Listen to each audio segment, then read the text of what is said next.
Cancer வராமல் தடுக்க உதவும் உணவு முறை. பழங்கள் காய்கறிகள் நிறைந்த உணவு உண்ணுங்கள். இது உங்கள் ஆரோக்கியத்தை பாதுகாக்கும். நாம் உணவில் எடுத்துக்கொள்ள வேண்டியவை: புரோக்கோலி, காலிஃபிளவர், முட்டைக்கோஸ், பசலைக்கீரை. இவை ஆன்டிஆக்சிடென்ட்ஸ் மற்றும் சல்ஃபோராஃபேன் போன்ற பொருட்களை கொண்டுள்ளன. இவை உடலில் உள்ள சேதமான செல்களை சரிசெய்ய உதவுகின்றன. உடலில் இன்ஃப்ளமேஷன் குறைக்க உதவுகின்றன. காய்கறி சாப்பிட்ட பிறகு ஃப்ரீ ராடிக்கல்ஸ் குறையும். இது உடலின் ஆரோக்கியத்திற்கு நல்லது. பழங்கள் இவை விட்டமின் சி மற்றும் ஆன்டி ஆக்சிடென்ட்களால் நிறைந்தவை. மாதுளை, orange, strawberry, blueberry. Vitamin C உடல் பாதுகாப்பை அதிகரிக்கிறது. ஆன்டி ஆக்சிடென்ட்ஸ் கேன்சர் செல்ஸ் வளர்ச்சியை தடுக்க உதவும். ஜூஸ் குடித்தால் உடலில் உள்ள இம்யூன் செல்கள் பலப்படும். இந்த செல்கள் விரைவாக பெருகி நோய்களை எதிர்க்கும்.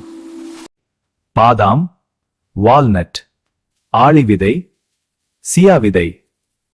ஒமேகா 3 ஃபேட்டி ஆசிட்ஸ் இன்ஃப்ளமேஷன் குறைக்கும். ஹார்மோன் ரிலேட்டட் கேன்சர் அபாயத்தை குறைக்க உதவும். ஆரோக்கியமான புரதம் சால்மன் மீன், கடலை, பருப்பு வகைகள், முட்டை. உடல் செல்கள் சீராக வளர உதவும். ப்ராசஸ்ட் மீட், சாசேஜ், பேக்கன் தவிர்க்க வேண்டும். அதிக எண்ணெயில் பொரித்த உணவுகள், ப்ராசஸ்ட் மீட், அதிக சர்க்கரை உணவுகள், மது. கேன்சர் வராமல் தடுக்க இவைகளை எடுத்துக்கொள்ளக் கூடாது.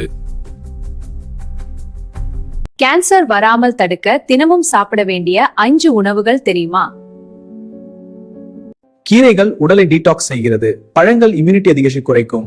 ஆரோக்கியமான புரதம் செல்களை பாதுகாக்கிறது. இவை எல்லாவற்றையும் பின்பற்றினால் நம்ம கேன்சர் வராமல் பாதுகாத்துக் கொள்ள முடியும். இந்த வீடியோ உங்களுக்கு பயனுள்ளதாக இருந்தால் லைக், ஷேர், சப்ஸ்கிரைப் செய்ய மறக்காதீர்கள்.